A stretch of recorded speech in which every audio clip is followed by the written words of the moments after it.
We are representing organisations all sat in Brussels. So we're going to bring a bit of European perspective, take it a bit out of the Southeast Europe region, but also bring it back to really what the kind of developments in Brussels really mean for energy companies and corporate energy buyers here in the region.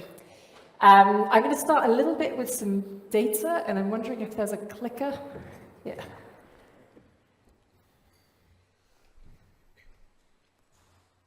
Ah, great. It's here. So, to set the scene a little bit of where we are with corporate PPAs in Europe today, we collect data from across Europe-wide, so that's EU plus UK and Norway, and the trend is pretty clear. So year on year, we're seeing more and more capacity signed under corporate PPAs, with last year being a real record year with 12.7 gigawatts across the Europe region. You're going to see here that it's been very, very good for solar in the last few years. We see in some markets it's faster with the permitting timelines to get solar online, can be cheaper as well, so we see that driving capacity. But that's not the full picture, because when you also take a little look at the electricity generated from these PPAs, you can see, of course, with onshore and offshore combined, these PPAs will be generating equivalent or more levels of electricity. What's quite an interesting growing trend in corporate PPAs is combining technologies. So we've heard a little bit about some of the system challenges we're seeing with negative prices, capture rates, and I think that's really being reflected now with corporate PPAs, where you're seeing these combined technologies of wind plus solar or renewables portfolio, where you might see also storage, hydro, and really that helping corporates to manage the risk of the PPA by spreading that risk across different technologies. So that's a bit of a trend that we're expecting to see in the coming years. Who is signing all of these PPAs? So here we're having a little look at the industries that are signing PPAs today. So this is the all-time capacity. ICT still typically in the lead.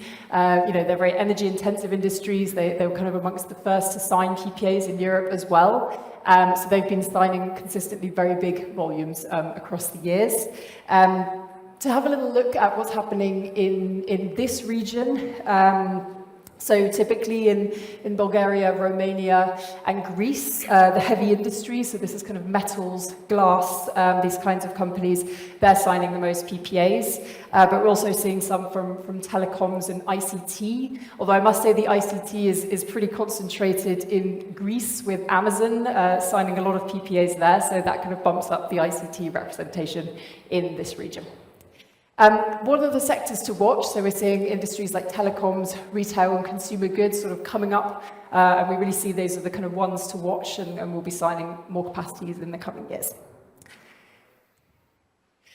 Quick look at the markets. So you'll see here Spain continues to really be the leader there.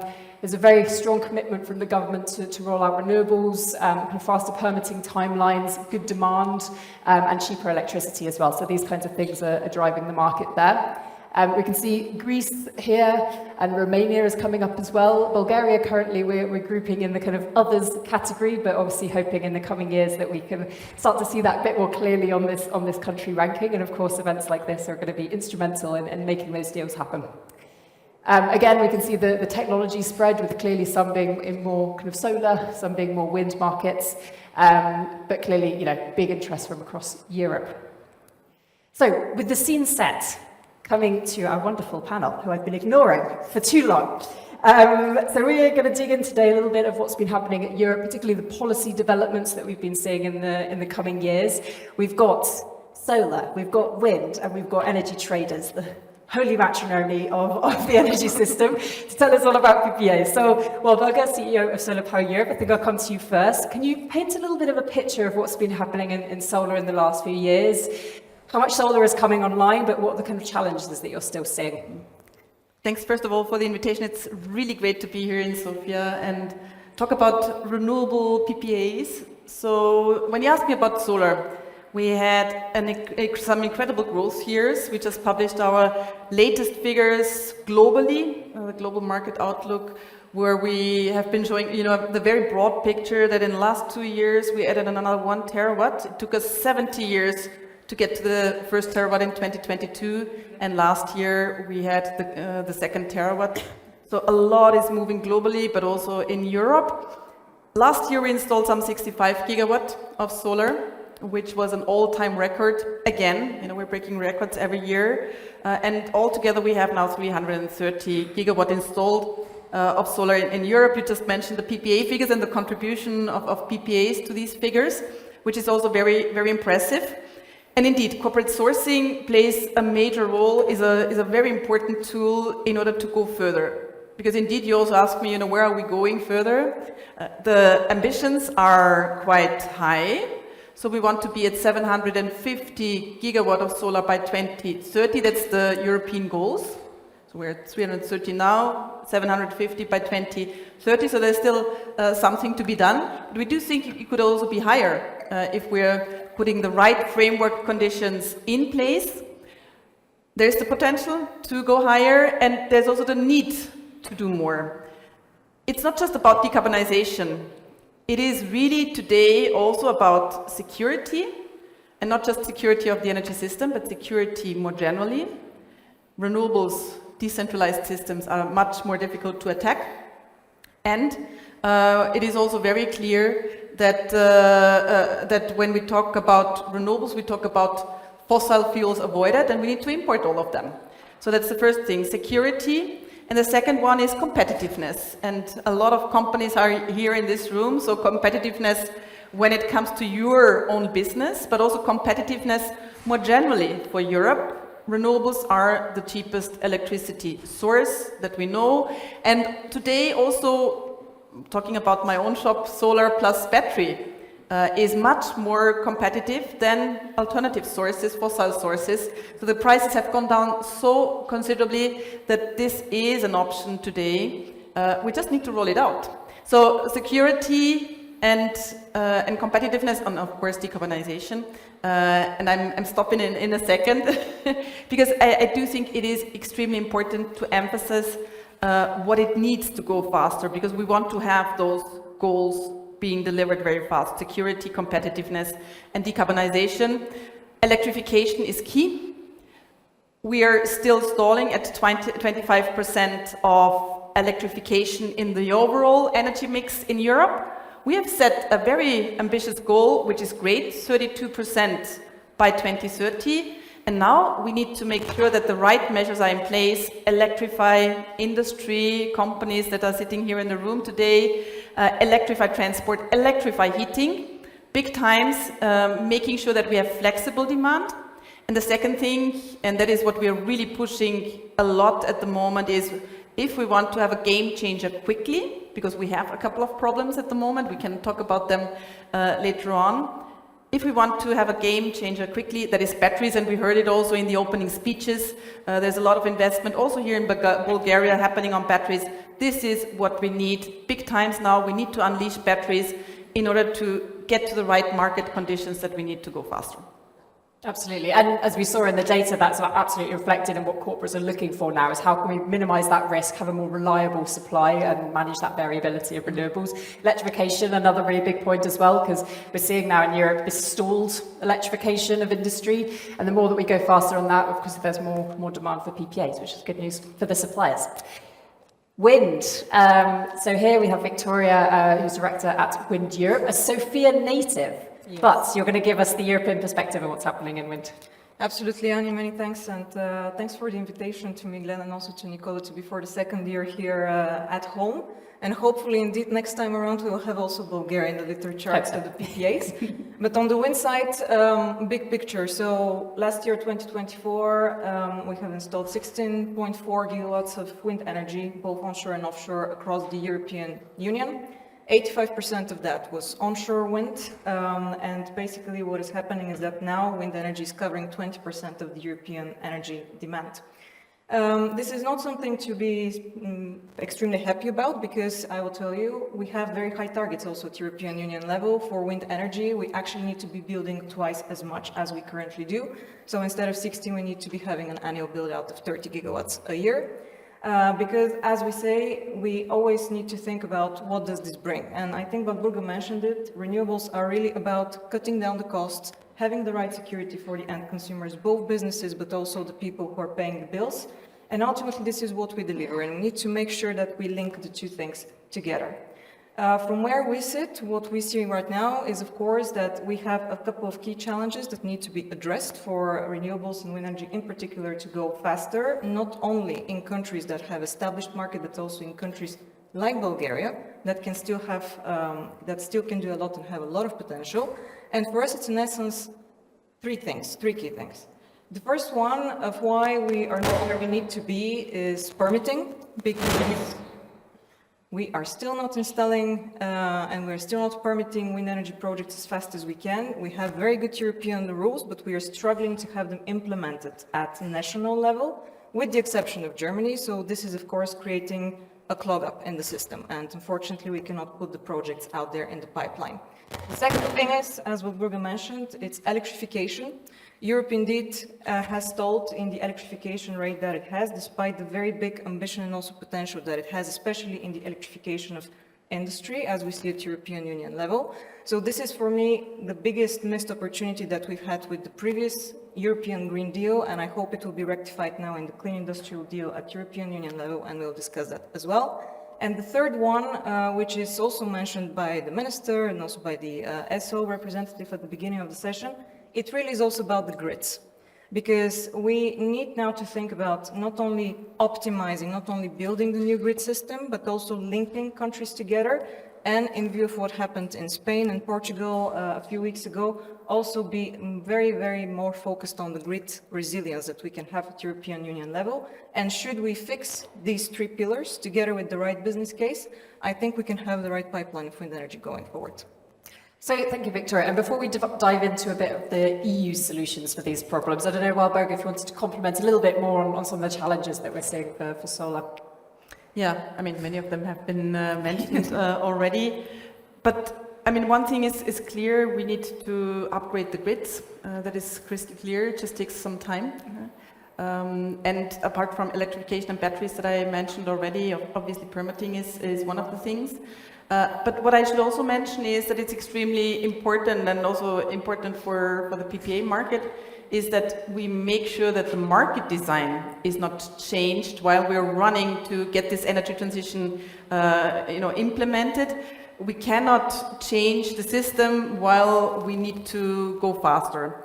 And this is why it's important that in the last cycle of the European Commission, it was made clear in the market design review that we preserve the market design that we have today, and we need to have several routes to market. We need to have PPAs that are working, and that should be working better. And I guess I will still get to that. What we can do in order to improve the PPA market, but we also need to make sure that we have CFDs. And all routes to market help. We have seen in your slides that there's a couple of countries who have more PPAs, others have more CFDs. That was not on your slides, but that's the other part of the coin.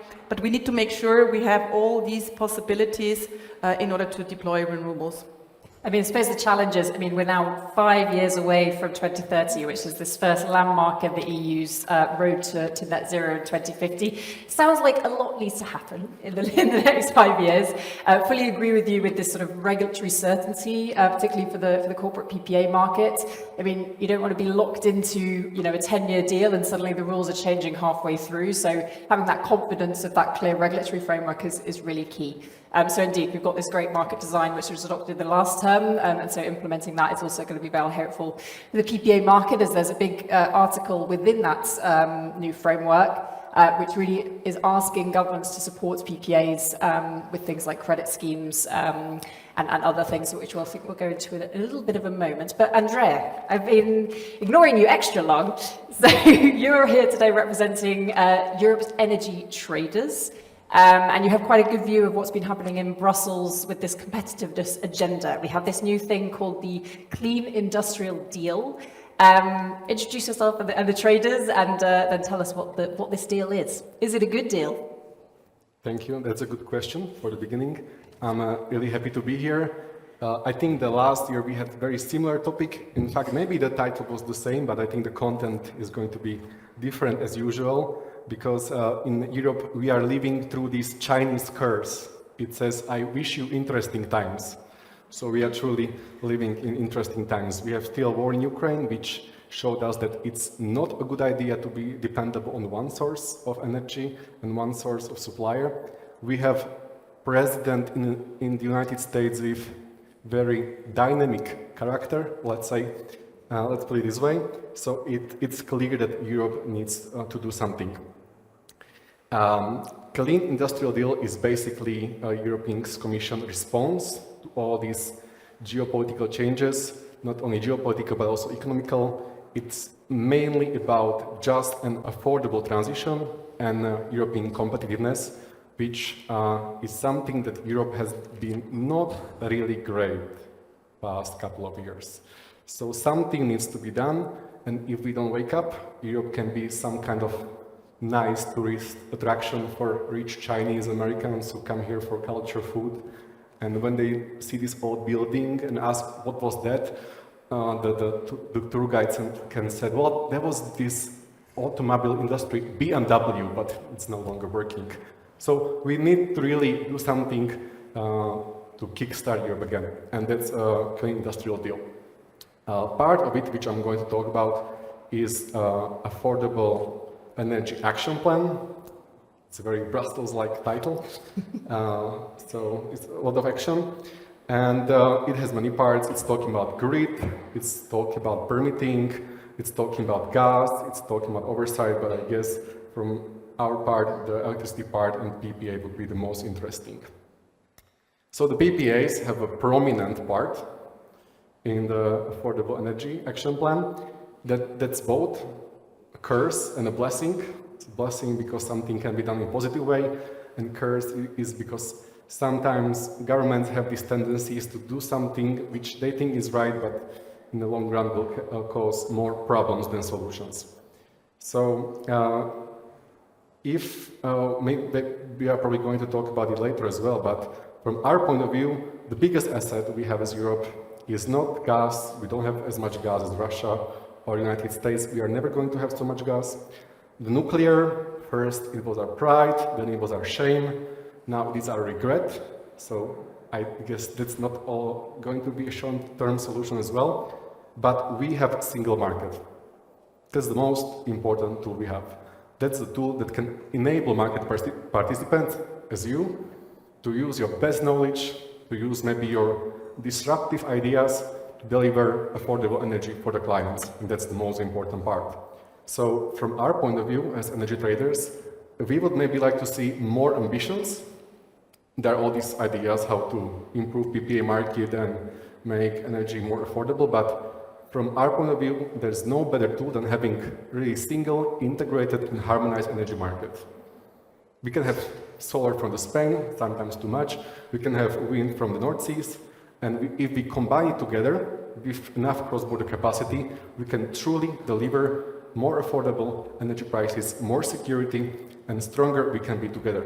So probably we're going to talk about the specificities, the specific ideas later on, but if I would have to summarize it, the most important thing we need as Europe, not only for energy, but for our competitiveness, is to really think very hard about how can we truly deliver a single, integrated and harmonized market that will deliver benefits to all the consumers. Thank you so much. I'm just curious with our audience, by a show of hands, who has heard of the Clean Industrial Deal and Affordable Energy Action Plan that was released earlier this year? That's not a lot. That is not a lot. So clearly, well, we're here to be the megaphone of Europe then to tell you all about this. And yeah, as Andrej just set out, this is really the Commission's big plan to bolster competitiveness, bolster industry. So those of you who are working for industrials in the audience, this is an important thing to look into, because there's definitely some good stuff in there that really should be helping, bringing down electricity prices, helping accelerate the transition, but also easing a bit some of the experiences of companies as we go through this. So maybe let's go a little bit into the detail and what this actually means for the renewables industry, but also then what it means for corporate energy buyers. So maybe, Walburga, starting with you. What did you like in the Clean Industrial Deal? So I can very much agree with you. It's a big plan that the European Commission has set in order to make sure that Europe becomes more competitive again. Affordable energy is key. it's really great to see a couple of things that we've been calling for quite a while in this plan. The first one is we have seen that PPAs are not so easy for smaller companies, and we've been calling for guarantees for the longest time. So these are in there, and it's really great to see that the EIB is also starting its first pilot. There's a 500 million pot that is available for that. So we have great hopes in this guarantee scheme that the EIB is setting up in order to allow more companies to profit from PPAs. So that is the first thing. So we have been heard on the calls that you have been making and that we've all together been making for quite a while. And then the second thing, which is not specific to the PPA market, but which is very important for companies who want to transition, is the Industrial Decarbonization Bank. We called it, when we have been pushing for it, Electrification Bank. It's now called Industrial Decarbonization Bank. What it does, what it should do, because we haven't started yet, there's some first plans, is really help companies to transition and close the financing gap.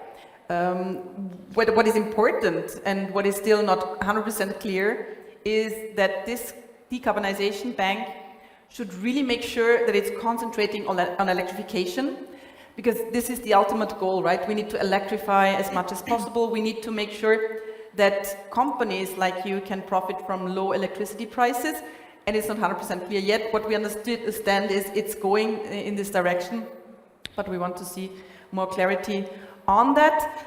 Why is it, I mean, maybe just to spend one more half a minute more on why it is so important, to increase the energy demand from industry. It is good for companies, that's something what we said already, but in the overall system it is also extremely important, because we cannot go faster with building out renewables if we don't have the demand, if we don't have the electric demand. So this is missing at the moment. We've been really fast in deploying renewables. I've mentioned the solar figures before, but if you don't have the demand to take it up, it is not working, and that's what we see today. We have more and more negative prices in the system, more and more curtailment. This is deteriorating the business case for solar companies, for renewable companies. So we need to match both the supply and the demand, and at the moment, it's really all focus on demand, getting it up for the benefits of companies, but also for the benefit of going faster in the energy transition and overcoming these bottlenecks that we see today. And for the system, what it does, if we bring these flexibilities, flexible demand to the system, is exactly that. We see a drop. We did a study recently. We see a drop in curtailments. It could be something like 50% less wasted electricity by 2030. The capture rates, important for renewable investors, could go up 70% by 2030. That's quite an amount. And for the system at large, it brings benefits, because the net system costs would go down 30 billion euros per year already by 2030, 180 billion euros by 2040. So that's quite some impressive figures. And that all is possible if we're increasing flexible industry demand for heating, and demand for transport. So really great things that the Clean Industrial Deal, coming back to your question, can unleash. And I think that's the main things that we see happening at the moment. Yeah. So concretely, a pot of money for industries to transition, and a pot of money to help with the credit risk on PPAs. Andrej, I don't know if you want to go a bit more into detail on what this PPA guarantee scheme is going to offer. Sure. Well, first of all, to give appraisal to the Commission, I think Affordable Energy Action Plan was much better than expected. In many ways, still maybe not ambitious enough for truly integrated European market, but during the electricity market design reform, Energy Traders Europe, well, maybe now it's time to say what we actually do. We do not trade, we are Traders Association, so we represent traders on the European and member states level and do advocacy on their behalf. We were advocating to keep the marginal pricing, because there were ideas floating around, they're still floating around, about caps, about taxes, about how to bring lower prices by actually distorting the market. So luckily, we defended marginal pricing, and it's still on. And as Walburga said, market design is essential for delivering green transition because we need clear price signals and we need stable regulatory framework. There was this talks about decoupling fossil fuel prices from electricity prices to kind of deliver the low renewable prices without being dependent on gas to set the price. So Commission sees PPAs as a way to do it. So that's of course something we support. AIB, as was said, has a €500 million fund to complement national credit schemes, especially for SMEs and smaller companies, because if you're Amazon or Microsoft, you probably have no credit. You probably can conclude PPA very easily, and your credit risk is not that high, but this is actually what the fund wants to solve, that small companies can apply to have risk covered, part of the risk covered by the EIB fund. So that's great, and also a lot of talk has been around cross-border PPAs, which again we see that cross-border trading brings, according to European Commission estimates, about 34 billion euros a year in economic savings, and according to their estimates, until 2030, it could bring 43 billion euros a year, which is quite a lot of money. So cross-border PPAs are also supported, but then again, if we are talking about cross-border PPAs, it's not very easy, as probably most of you know, and if we have different national legislation in every single member country, and you have so many regulatory hurdles, cross-border PPAs is probably not the easiest thing to do. So again, more harmonization would really be the best booster for cross-border PPAs.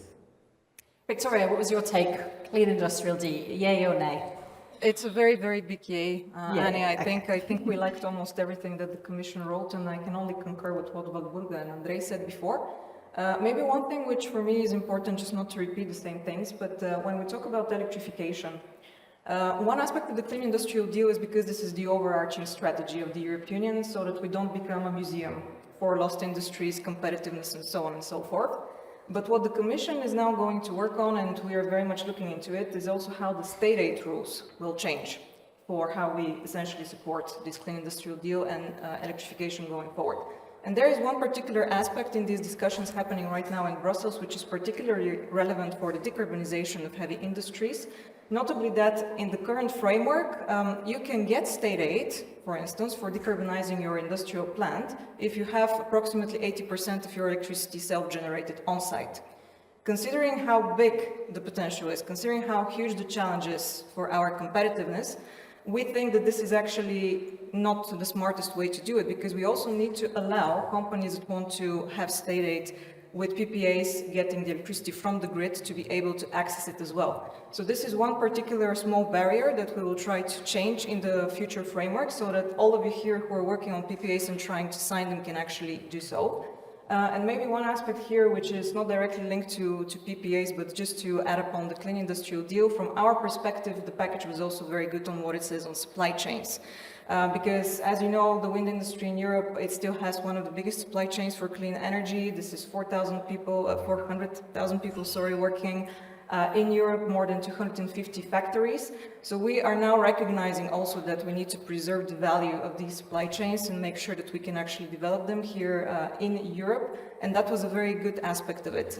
The other good aspect of it was that the European Investment Bank, on top of what they will be offering in terms of guarantees for PPAs, they would also be offering some additional support for manufacturing, notably of grid equipment. So in the whole discussion of how we make the grids resilient and making sure that we can build them also here in Europe, this was a particularly important and positive aspect. Yeah, and thank you so much for raising this as well, because I mean, people ask me a lot, what are barriers to the PPA market? But actually, PPAs, as you're all very familiar, are just the flip side of what is happening in renewables. So permitting, grids, supply chain, skilled labour in Europe, all of these things cumulatively will make PPAs happen. Anyone want to add any more on kind of clean industrial? Yes. Yes. I forgot something very important, and I saw it when I looked at the title, basically, of our session, Current Trends. I think one thing which we forgot to talk about is hybrid PPAs. And I do think, we see more and more hybrid PPAs, meaning combining technologies. solar and wind. That's most of the hybrids that we've seen so far, but also solar and storage. We've saw a couple of them, I think 5, if I'm not mistaken, last year. So it's starting. And I do think it is important to have them for the reasons that we mentioned before, to flexibilize the system and to make sure that also when it comes to PPAs, we are having this flexibility built into the tool. What we do think is at the moment really holding the trend back to go even faster is to have a clear framework for the certification of the stored electricity.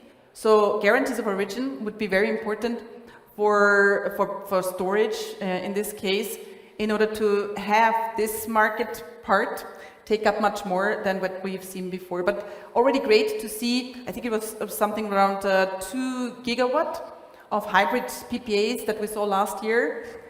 So that is really a great development, but we need to see it much more. I'll just add one more thing, because it's very... Is the mic on? Okay.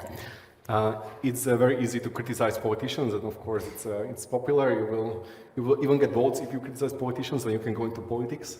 But Affordable Energy Action Plan is talking about integrated energy market, also beyond EU. So we are talking about Balkans and the UK. And if I should really praise the European Commission and the UK Labour government, because if you noticed last week there was a press conference, and the agreement is that the UK will align with EU ETS, so the exports of electricity would be exempted from paying CBAM, which would make it much more expensive. And there's this special formula which I like. They will explore integration of UK into European energy market. So talk is cheap, but we see some deliverables, and this is something that we should be really positive about, and we should give a praise when praise is due. Thank you very much. I don't know if anyone can let us know how much time we have left. Otherwise, we'll just carry on all day.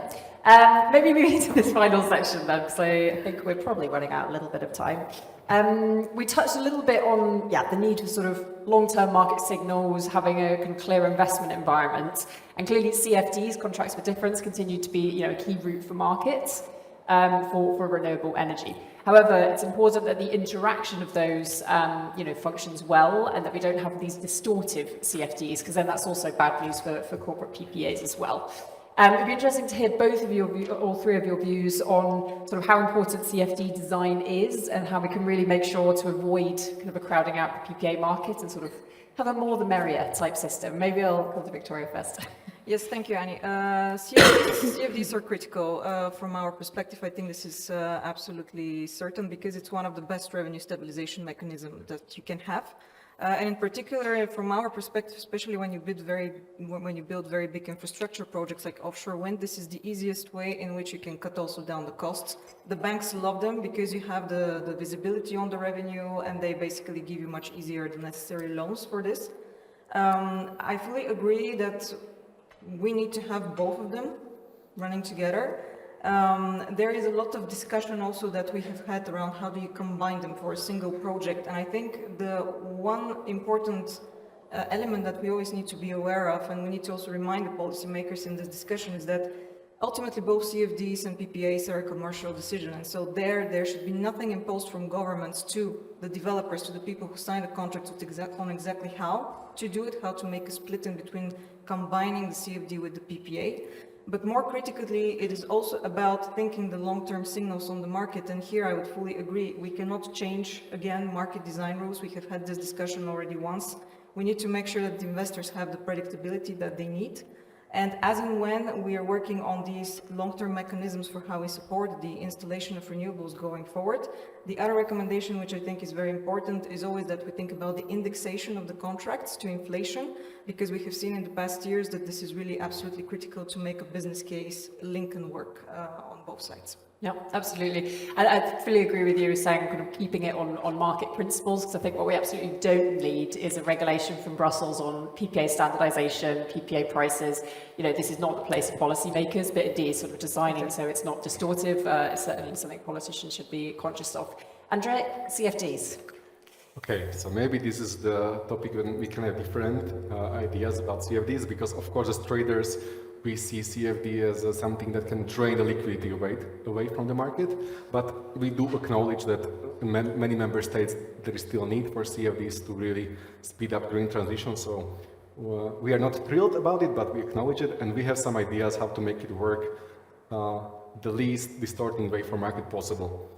Put it this way. So essentially, if you have a very CFDs with very high strike price, you are lowering the space for PPAs, because of course, if you can opt out for government scheme, why you should go for PPAs with higher risk, less and lower prices? But there are ways to do it. For example, I think Belgium has a scheme that can carve out the volume, so you can cover part of your volume in a CFD, part of the PPAs. That's great. Also, what we would like is a correct dispatch signals, because especially the previous CFDs, they were distorting price signals by, let's say, remunerating electricity no matter what was the price in the market.